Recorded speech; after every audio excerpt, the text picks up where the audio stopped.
Bonjour à tous, je m'appelle Barbara Frein, j'ai 3 enfants et voilà, je voulais vous donner mon témoignage voilà, comment j'ai rencontré moi le Seigneur. Alors je suis née dans une famille chrétienne et papa et maman aiment le Seigneur et ils l'aiment vraiment. Ils ont été vraiment des modèles pour nous, pour moi. Ils étaient ses disciples, ils servaient auprès des jeunes, papa en tant qu'animateur, maman en cuisine bien souvent. Avec mon frère et moi sur les talons, on partait en week-end de jeûne avec eux et j'ai des souvenirs vraiment magnifiques de ces moments-là. Par ailleurs, j'ai pu voir combien ils accueillaient avec joie, chez eux, chez nous, parfois des gens dans des situations de détresse complète.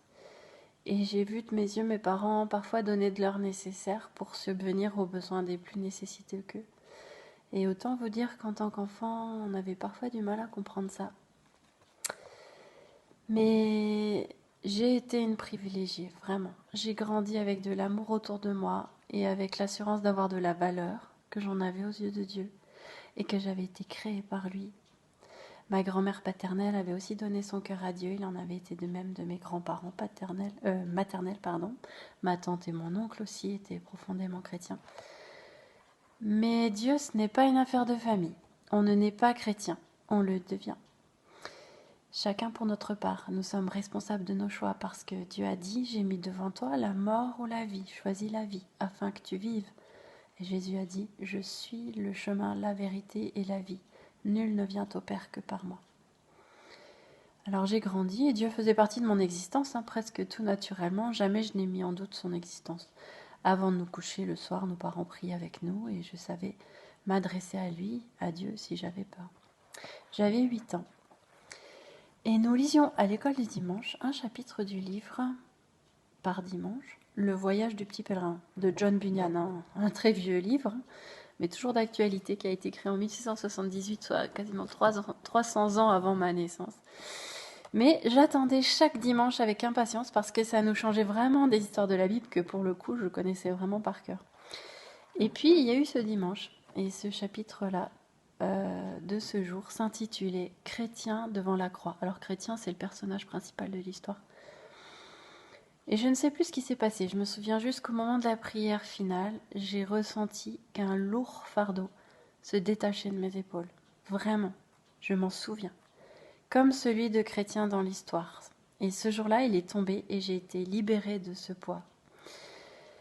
Lorsque je suis rentrée, maman m'a demandé comment s'était déroulée l'école du dimanche et ce que nous avions vu ensemble. Je me rappelle que je pleurais, en lui racontant ce que j'avais ressenti. Je me souviens même de la place que j'avais à table ce midi-là, alors c'est vous dire.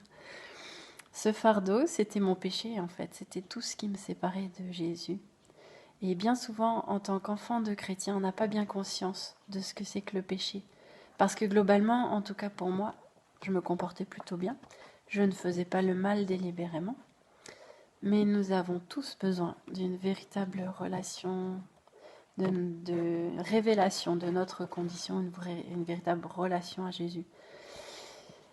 Et il nous faut comprendre notre état devant Dieu pour comprendre la grâce qu'il a acquise pour nous au travers du sacrifice de Jésus sur la croix.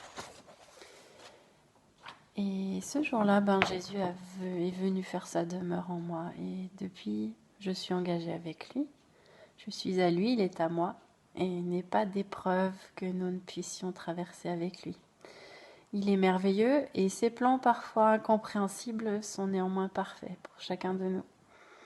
Il nous aime de manière inconditionnelle et la seule chose qu'il souhaite, c'est que nous marchions déjà ici-bas avec lui, que nous entrions dans les projets qu'il a prévus d'avance pour nous et que nous soyons avec lui un jour pour l'éternité. Soyez tous bénis.